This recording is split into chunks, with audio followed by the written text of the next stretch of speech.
Olá, seja bem-vindo à Xadrez TV. Confira as atrações desta edição do programa. Circuito escolar é sucesso entre jogadores de todo o estado. Professores são capacitados a ensinar xadrez nas escolas. Conheça o Clube de Xadrez de Curitiba, 74 anos de tradição. Dr. Wilson Silva ensina os primeiros movimentos. William Cruz entrevista o presidente da Federação de Xadrez do Paraná, Paulo Rios Rodrigues. E para iniciar o programa, saiba mais sobre os circuitos escolares que movimentam alunos do Paraná inteiro. Nas últimas décadas, pesquisas comprovaram a eficácia do xadrez na educação. O xadrez desenvolve inúmeras atividades do cérebro e, por isso, foi proliferado nas escolas do estado. Nesse contexto, os circuitos escolares municipais ganharam espaço. As principais cidades do Paraná realizam o evento. A importância dos circuitos escolares no Paraná é muito grande. Nós temos em Curitiba o Desafio Checkmate, que é o segundo maior evento escolar, talvez o maior evento escolar do Brasil, onde tem em torno de 600 crianças a cada etapa. Os circuitos têm a ideia de estarem espalhados por todo o Paraná. Matheus de Camargo começou a jogar xadrez no circuito escolar de Paranavaí. Hoje é um dos melhores enxadristas do estado.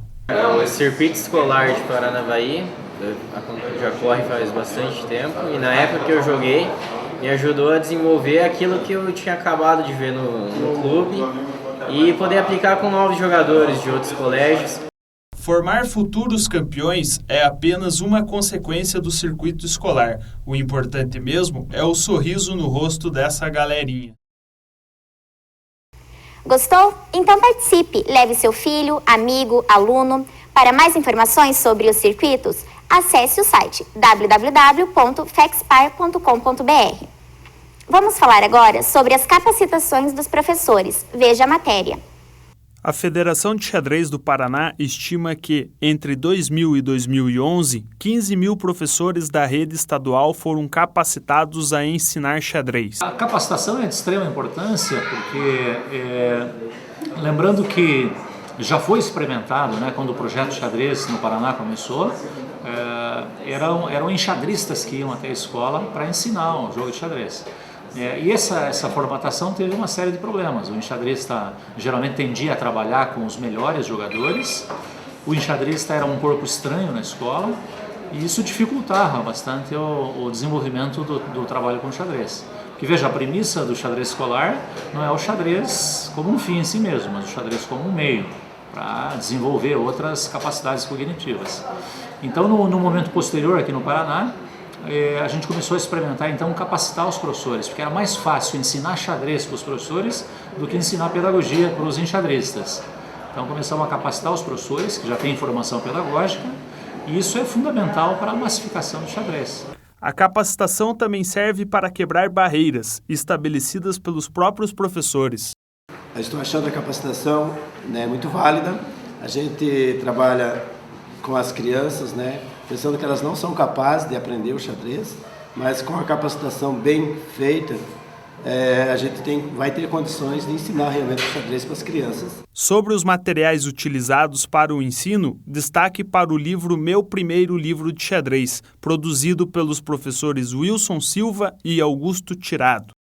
A gente já tem materiais didáticos voltados para os professores, coisa que há 20 anos atrás, quando eu comecei a trabalhar com xadrez, não tinha. Tinham bons livros de xadrez, mas voltados para as pessoas que queriam aprender já. Não tinham bons livros de xadrez para a escola. Porque observe que trabalhar com o xadrez escolar é muito diferente de trabalhar com o xadrez num clube. Num clube as pessoas vêm porque elas querem aprender. Na escola você tem 20, 30 alunos que nem sempre estão interessados em aprender o jogo de xadrez. Então isso requer do professor uma flexibilidade, uma dinâmica, um conhecimento que muitas vezes não tem materiais, né, que versam sobre isso. Então a federação gasta aí, né, um tempo assim, gerando materiais, né, gerando metodologias de ensino, e isso é fundamental para que um projeto de xadrez se desenvolva, né? Consulte a Secretaria de Educação do seu município e capacite os professores da cidade. Você sabia que Curitiba possui o segundo clube de xadrez mais antigo do Brasil? Conheça o clube da nossa capital. Com 74 anos, o Clube de Xadrez de Curitiba é o segundo mais antigo do Brasil. Com tamanha tradição, o Clube de Xadrez de Curitiba é fundamental para o desenvolvimento do esporte no Brasil. Além disso, a instituição também possui uma grande relevância social. Para praticar o nobre esporte, que produz um desenvolvimento mental, social, de disciplina e facilita, principalmente para as crianças, um desenvolvimento do raciocínio lógico, do autoconhecimento, do respeito às regras e do convívio social. Então, o xadrez se aplica a diversas atividades humanas. Para quem gosta de xadrez, o Clube de Curitiba é o local ideal. Até mesmo o piso é em forma de tabuleiro. O clube promove diversas palestras, aulas, torneios, entre outros eventos para os seus associados. Para quem quer dar uma passada aqui no clube, conhecer as instalações ou até mesmo aprender um pouquinho mais de xadrez, qual que seria o melhor horário, o melhor dia? O Clube de Xadrez de Curitiba está aberto de segunda a sábado, das 14 às 22 horas. A visitação é livre para vir conhecer. Outra possibilidade é vir às quartas-feiras à noite. Temos toda quarta-feira, a partir das 19 horas, palestras sobre como jogar bem xadrez, regras e até a parte cultural do xadrez com os jogadores mais fortes do nosso estado, gratuitamente. E para quem tiver a intenção de se associar ao clube, é muito simples, é muito barato, até o preço da nossa mensalidade é simbólico. E a mensalidade é R$ 25,00 apenas para os adultos. Para menores de 18 e para mulheres, o valor da mensalidade é ínfimo, são R$10 por mês. Então, às vezes, o pessoal acha que é algo nobre, caro, de elite, mas, de forma alguma, é uma coisa extremamente popular e a ideia do clube é crescer e se tornar algo acessível a toda a população. Nós estamos abertos a convênios com escolas, tanto públicas como privadas, associações com empresas, para que conheçam esse espaço aqui, que é de todos, é um espaço da cidade de Curitiba. Então fica o convite. O Clube de Xadrez de Curitiba está localizado no 9º andar do edifício José Loureiro, na rua 15 de novembro, 266. Mais informações pelo telefone 3222-4539. Gostou do clube, mas ainda não aprendeu a jogar? Não se preocupe, a Xadrez TV resolve o seu problema. Aprenda os primeiros movimentos com o Dr. Wilson da Silva. Olá, apresentarei agora o movimento das peças do xadrez, torre, bispo e cavalo, e para tal eu vou apresentar uma metodologia chamada jogos pré-enxadrísticos. Essa metodologia consiste em apresentar jogos mais simples do que o xadrez, e dessa forma o aluno, praticando esses jogos, vai aprendendo paulatinamente os movimentos e objetivos do xadrez. Esse jogo que eu vou apresentar hoje chama-se o jogo da velha adaptado para o xadrez. Para praticar esse jogo é necessário somente um segmento do tabuleiro, como mostrado aqui. 9 casas, um tabuleiro de 3x3 e somente 3 peças: a torre, o cavalo e o bispo. E para praticar o jogo é necessário então saber o movimento dessas 3 peças que eu vou apresentar agora. A torre, que está aqui, o movimento dela em cruz, verticais e horizontais. Como o tabuleiro só tem 9 casas, ela só pode se mexer aqui dentro desse tabuleiro.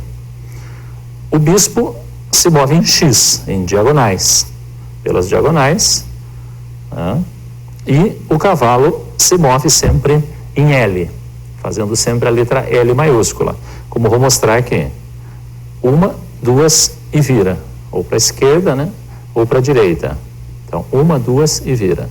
Sempre ele se move em L. Nesse jogo, não existe captura. O objetivo do jogo, como no jogo da velha, é fechar 3 em linha, conectar 3 peças em linha, como no jogo da velha, como aqui está mostrado na horizontal, ou na vertical, ou mesmo na diagonal. Com o objetivo intermediário, é possível também ganhar a partida o jogador que imobilizar o seu adversário, ou seja, o adversário que estiver na vez de jogar, se não tiver nenhum movimento possível para fazer, ele perde a partida. Então, o jogo começa com os jogadores colocando uma peça no tabuleiro. Então, por exemplo, eu vou simular uma partida. As brancas colocam um bispo no tabuleiro. Está na vez das pretas. Então, as pretas vão e colocam uma peça. Por exemplo, o cavalo.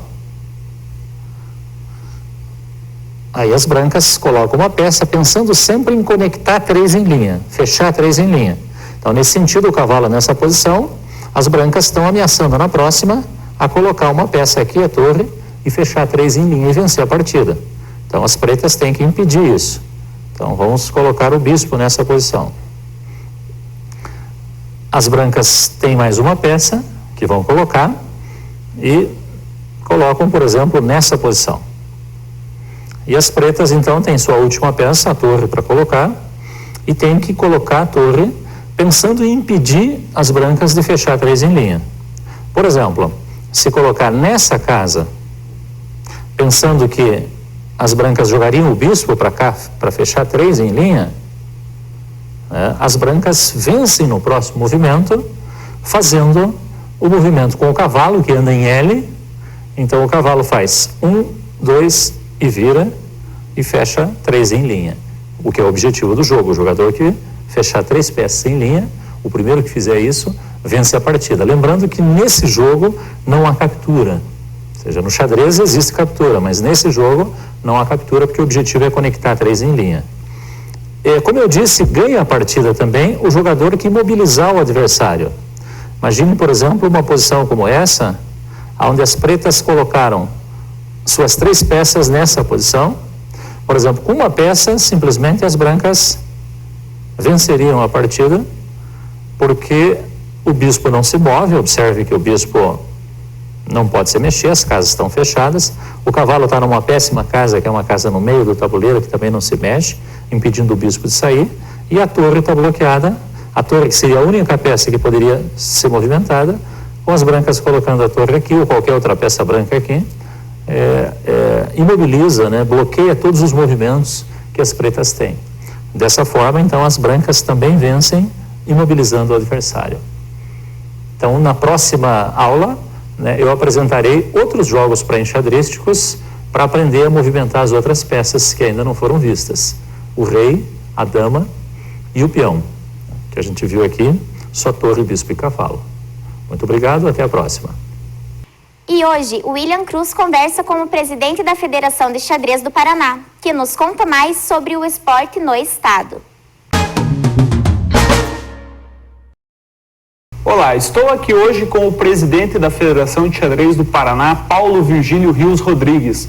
E o Paulo vem aqui hoje me contar como está o xadrez no estado do Paraná, que atividades a federação promove para evidenciar a modalidade. Então, William, a federação promove uma grande diversidade de ações através de uma equipe de trabalho muito grande, de abnegados e clubes de xadrez, parceiros da Federação de Xadrez em todo o estado do Paraná. Então, como é que funciona esse trabalho da federação? Ele é dividido em comissões, formadas geralmente por 5 pessoas, né? Uma comissão de educação que foca nas ações que a educação precisa para melhorar o xadrez, regulamentos, arbitragem, eventos, enfim, cada um desses temas, 5 pessoas focando o desenvolvimento do xadrez dentro do estado. Mas uma grande dificuldade que a gente sempre tem são os recursos para conseguir alavancar e conseguir trazer tudo que o xadrez precisa dentro do nosso estado do Paraná. Até sobre isso, a minha próxima pergunta, você falou sobre os recursos, da onde que vem esses recursos? Existem empresas apoiando, o apoio é governamental, então como chega o investimento ao xadrez? Eu sempre falo que se tivesse royalties para o xadrez, uma federação de xadrez e todos estariam milionários, porque muitas empresas usam o xadrez, né? Um grande exemplo é a Volkswagen, aí hoje com a propaganda da Maroc deles. Mas qualquer esporte, desenvolver qualquer esporte no Brasil hoje, nós temos muita dificuldade. Não precisamos ir longe, né? Os clubes hoje de futebol estão quase todos falidos e são os que mais têm recursos.